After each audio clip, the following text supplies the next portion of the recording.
이 미친 새끼가 돌았나 전화질 씹새끼야.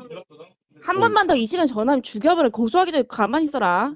여러분 안녕하십니까. 문화, 심리, 사회, 연애 현상을 알려드리는 상담 심리학 박사 권영찬 교수입니다. 이번 시간에는 황영웅씨, 영탁씨 그리고 저를 주작으로 괴롭혔던 이진호와 관련 이야기입니다. 이진호, 인지훈과 대립하고 또 저한테 고소를 당했습니다. 그런데 중요한 거는 우리 이진호가 인지훈씨를 협박하면서 구독자 수가 계속 빠지고 있습니다.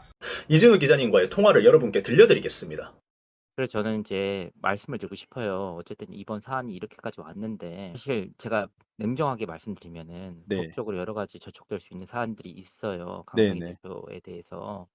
근데 그거를 이제 공식적으로 말씀하신 인지훈 씨도 사실 모르겠습니다. 이건 법적인 문제니까 책임을 피해가기 쉽지는 않은 상황이에요. 사실 냉정하게 말씀드리면. 그거를 감당하실 자신 있으세요, 다? 보통 구독자 수가 늘지 않는 걸 정책이라고 합니다. 구독자 수가 느는 걸 상승기라고 합니다. 구독자가 빠지는 거를 여러 가지 이유가 있지만서도 개폭락이라고 합니다. 지금 이진호는 채널이 무너지고 폭락되고 있습니다. 왜냐면 구독자가 줄어드는 것뿐만 아니라 더 이상 조회수가 늘지 않기 때문입니다. 여기 표를 보시면 알겠지만서도요. 이진호는 계속해서 구독자가 빠지고 있습니다. 조금씩 빠지고 1000명, 조금씩 빠지고 3000명, 2000명 이렇게 되고 있습니다. 자, 이진호가 지금 별의별 짓을 다 해봅니다. 왜냐면 조회수를 늘리기 위함인데요. 근데 매번 실패하고 있습니다. 지난 2개월 전에 올린 라이브는요. 조회수가 30만 회입니다. 그리고 1개월 전에 올린 조회수는 16만 회입니다.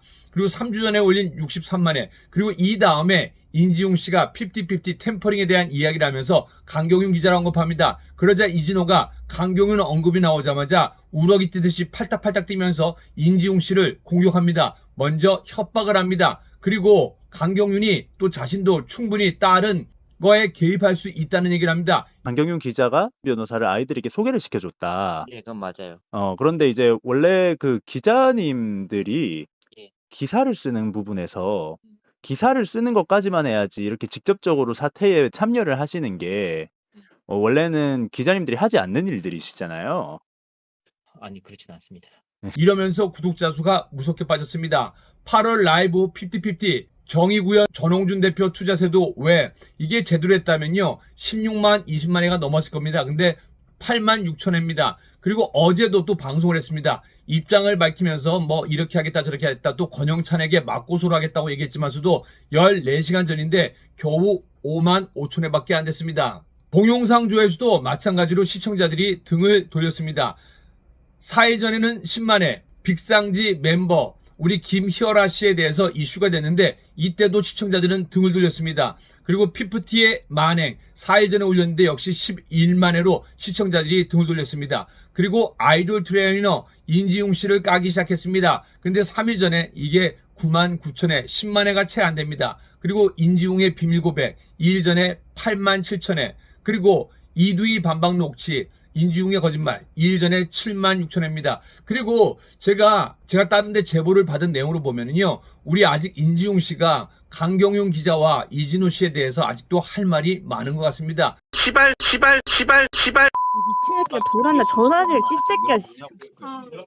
한 번만 더 이 시간 전화하면 죽여버려. 고소하기 전에 가만히 있어라. 그만큼 증거가 많이 남아있다는 겁니다. 무엇보다도 우리 이진호 씨는 저한테도 고소를 당했고 그리고 많은 거짓말을 했습니다.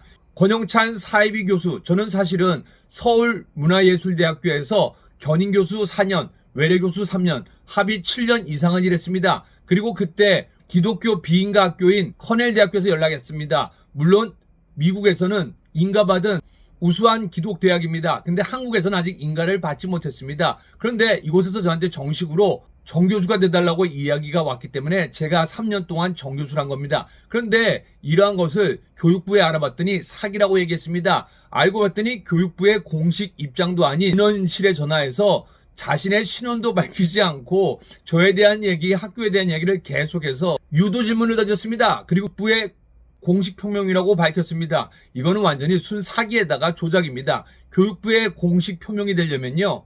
교육부에다 공식 공문을 띄우고 인터뷰 요청을 해서 그러한 내용으로 인터뷰를 해야 됩니다. 이러한 내용으로 인터뷰할 교육부 공무원은 아무도 없습니다. 아마 이진호 씨와 친한 사람이 아닐까도 생각했지만서도 본인은 아니라고 굳고 부인하고 있습니다.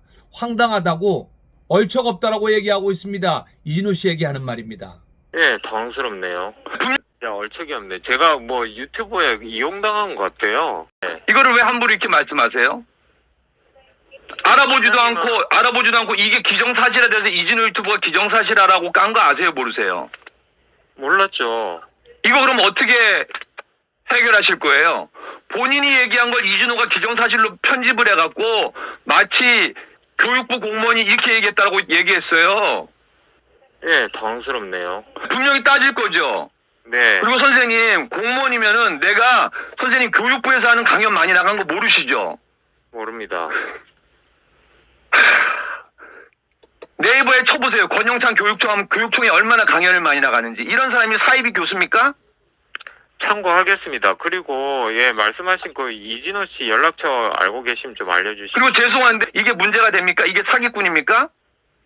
앞뒤로 뭐라고 했는지 아세요? 이진호가 이거 사기 아닙니까? 했더니 선생님이 뭐라고 했는지 아세요? 형사 처벌하세요라고 얘기했어요.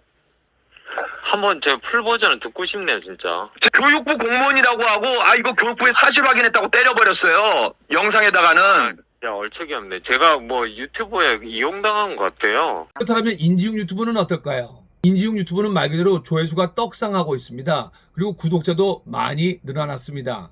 구독자가 현재 17만 4천 명입니다. 그리고 이진호의 가장 큰 실수는 뭘까요? 단적인 예를 보여드리겠습니다. 이진호가 거짓된 주장과 함께 우리 황용 씨의 학교 폭력 불씨를 나르고 퍼뜨린 사람입니다. 그리고 실화 탐사대까지 방송을 나가게 한 사람입니다. 그것도 카르텔 기자들과 힘을 합쳐서 저는 그렇게 봅니다. 이진호 씨 언제든지 아니면 저한테 반론 보도 요청 부탁드리겠습니다. 그럼 제가 반론 보도 해드리겠습니다. 자, 보십시오. 황용 씨가 이진호의 공격으로 인해서 어쩔 수 없이 황용 씨가 하차하겠다고 보도자료를 냈습니다. 그런데 이걸 어떻게 냈을까요? 긴급 황용 측에서 입장을 보내왔습니다. 마치 자기한테 무릎을 꿇은 것처럼 이러한 내용으로 썸네일을 만들었고 내용도 그렇게 했습니다. 나중에 이러한 내용이 아닌 거를 공격당하자 이렇게 바꿨습니다. 황용의 입장이 나왔습니다. 여러분들 아다르고 어다릅니다. 저는 7년 동안 다른 학교에서 교수를 하고 코넬대학교 비인가대학에 정교수로 초청을 받은 게 맞습니다. 그런데 교육부에 전화하지도 않고 교육부의 입장인 것처럼 주작을 했습니다. 그리고 황용 씨가 일했던 6년간의 회사, 그것도 거짓이라고 얘기했습니다. 근데 분명히 담당자랑 인터뷰를 했다고 했는데 인터뷰를 녹취를 공개 못하고 있습니다. 나중에는 말을 바꿔서 소속사 직원하고 소속사랑 통화를 했다고 합니다. 하지만 이러한 내용이 기사에 다 나와 있습니다. 이진호가 황용 씨가 다니는 자동차 회사에 전화를 했는데 거짓이었다라는 기사가 수십 개가 나와 있습니다. 이진호, 이제는 정신 차리고 주작 그만하고 구독자 10,000명 되기 전에 이제는 방송 줬고 그리고 당신이 괴롭혔던 연예인들한테 사과하고 인중 씨한테도 사과하세요. 나는 고소장 접을 일이 없으니까 내가 한 고소장으로 큰 집을 가든지 벌금을 내든지 아니면 알아서 하시기 바랍니다.